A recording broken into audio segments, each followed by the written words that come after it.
Finance کی دنیا میں سود پر بحث کوئی نئی بات نہیں، یہ تو صدیوں سے چلی آ رہی ہے۔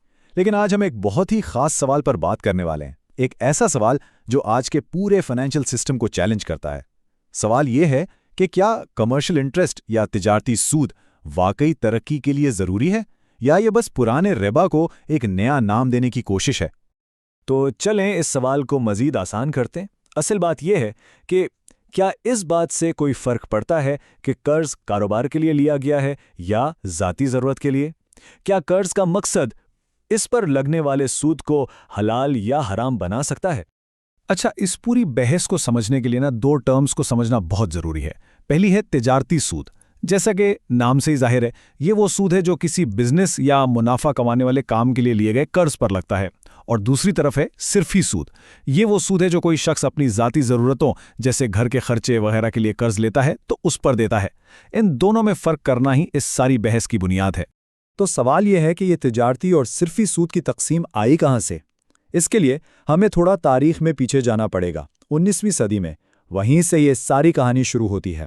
19ویں صدی میں ہوا یہ کہ کچھ اسکالرز جن پر مغربی سوچ کا کافی اثر تھا، انہوں نے ایک نئی دلیل پیش کی۔ انہوں نے کہا کہ قرآن میں جس سود کو منع کیا گیا ہے وہ صرف صرفی سود ہے، یعنی ذاتی ضرورت والا، لیکن جو سود کاروبار اور تجارت کو بڑھانے کے لیے ہے، یعنی پیداواری سود، وہ منع نہیں ہے۔ ان کے خیال میں یہ جدید تجارت کے لیے ضروری تھا۔ یہ ایک بہت بڑا شفٹ تھا، ایک طرح سے اسلامی فائنانس کو مغربی سسٹم کے ساتھ جوڑنے کی ایک کوشش۔ اچھا، تو یہ جو پوری دلیل تھی تجارتی سود کو جائز قرار دینے کی، یہ ایک بہت بڑی غلط فہمی پر کھڑی تھی۔ وہ یہ کہ تجارتی سود ایک نئی چیز ہے، ایک ماڈرن ایجاد ہے۔ لیکن کیا واقعی ایسا تھا؟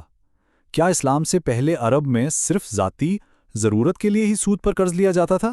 آئیے اس پہلے مغالطے کو دیکھتے ہیں۔ تو دعویٰ یہ کیا جاتا ہے کہ اسلام سے پہلے عرب میں تجارتی سود کا کوئی وجود ہی نہیں تھا۔ لوگ صرف اپنی چھوٹی موٹی ضرورتوں کے لیے قرض لیتے تھے، اور اگر ایسا تھا تو پھر قرآن کا حکم تجارتی سود پر لاگو ہی نہیں ہوتا۔ یہ ایک بہت بڑا دعویٰ ہے۔ اب دیکھتے ہیں کہ تاریخ اس بارے میں کیا کہتی ہے۔ لیکن تاریخ کچھ اور ہی بتاتی ہے۔ حقیقت یہ ہے کہ اسلام سے پہلے عرب میں باقاعدہ تجارتی سود کا لین دین ہوتا تھا۔ مثال کے طور پر عمرو بن عامر اور مغیرہ جیسے بڑے قبیلے، یہ صرف قبیلے نہیں تھے، یہ اس دور کی ٹریڈنگ کمپنیوں کی طرح کام کرتے تھے، اور ان کا کاروبار ہی سود پر قرض دینا تھا۔ تو یہ کہنا کہ تجارتی سود کا وجود نہیں تھا تاریخی طور پر درست نہیں ہے۔ اور یہ کوئی اکا دکا مثالیں نہیں ہیں۔ اس وقت کے شہروں کو دیکھیں تو طائف مکہ کے بعد سب سے بڑا تجارتی مرکز تھا۔ یہ اس بات کا ثبوت ہے کہ وہاں کی معیشت کتنی ترقی یافتہ تھی۔ یہ کوئی چھوٹے موٹے گاؤں نہیں تھے، بلکہ باقاعدہ اکنامک ہبز تھے جہاں بڑے پیمانے پر مالی لین دین ہوتا تھا۔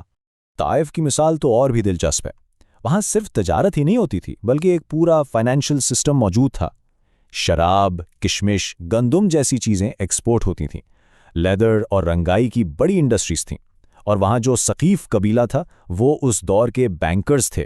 ان کا کام ہی طائف اور مکہ کے تاجروں کو سود پر پیسہ دینا تھا، یعنی کمرشل لونز اس وقت کی معیشت کا ایک اہم حصہ تھے۔ بات صرف قبیلوں تک محدود نہیں تھی۔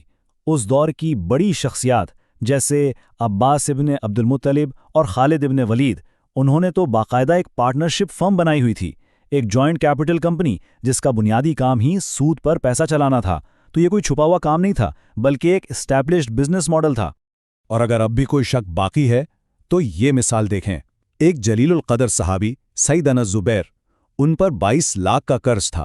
ذرا سوچیں، اس زمانے میں 22 لاکھ کتنی بڑی رقم ہوگی، اور یہ قرض کسی ذاتی ضرورت کے لیے نہیں تھا، بلکہ یہ پیسہ تجارت میں، بزنس میں لگا ہوا تھا۔ اس سے صاف ظاہر ہے کہ بڑے کمرشل لونز اس وقت کی معیشت میں عام تھے۔ تو پہلا مغالطہ تو صاف ہو گیا کہ تجارتی سود کوئی نئی چیز نہیں ہے۔ لیکن پھر ایک اور دلیل دی جاتی ہے، وہ ہے باہمی رضامندی کی۔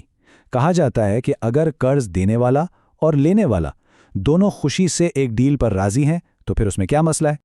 اور اس دلیل کے لیے سورۃ النساء کی ایک آیت کا حوالہ دیا جاتا ہے جس کا مفہوم ہے کہ آپس کی رضامندی سے کی گئی تجارت جائز ہے۔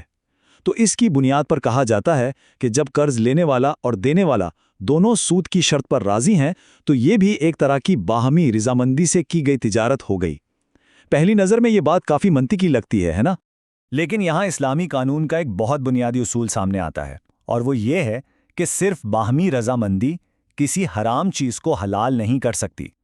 مثال کے طور پر دو لوگ آپس میں رضامندی سے جوا کھیلتے ہیں تو کیا ان کی رضامندی جوئے کو جائز بنا دے گی؟ نہیں۔ شریعت کسی بھی معاملے کو صرف رضامندی سے نہیں دیکھتی، بلکہ اس کام کی اپنی نوعیت، اس کے انٹرنزک نیچر کو دیکھتی ہے۔ اور یہی بات تجارتی سود اور جوئے پہ بھی لاگو ہوتی ہے۔ ان دونوں کاموں میں باہمی رضامندی تو ہوتی ہے، کوئی کسی سے زبردستی نہیں کرتا، لیکن چونکہ یہ دونوں کام اپنی اصل میں ہی منع ہے، اس لیے رضامندی ہونے یا نہ ہونے سے کوئی فرق نہیں پڑتا۔ اصل چیز ٹرانزیکشن کی نوعیت ہے۔ تو پھر سوال یہ اٹھتا ہے کہ اگر قرض کا مقصد بھی اہم نہیں، باہمی رضامندی بھی اسے جائز نہیں بنا سکتی، تو پھر ربا کی اصل تعریف کیا ہے؟ وہ کون سا بنیادی اصول ہے جس سے یہ طے ہوتا ہے کہ کوئی چیز ربا ہے یا نہیں؟ اب ہم اس حتمی فیصلے کی طرف آتے ہیں۔ امام ابو بکر جساس رازی نے ربا نسیہ کی ایک بہت جامع تعریف کی ہے۔ وہ کہتے ہیں کہ ربا ہر وہ قرض ہے جس میں ادائیگی کی ایک مدت طے ہو اور اصل رقم سے کچھ زیادہ واپس لینا بھی پہلے سے طے ہو۔ اب اس تعریف میں غور کرنے والی بات یہ ہے کہ اس میں کہیں بھی قرض کے مقصد کا ذکر نہیں ہے۔ یہ نہیں کہا گیا کہ قرض ذاتی ہو یا تجارتی۔ تعریف بہت واضح اور یونیورسل ہے۔ اس تعریف کی روشنی میں نتیجہ بالکل صاف ہے۔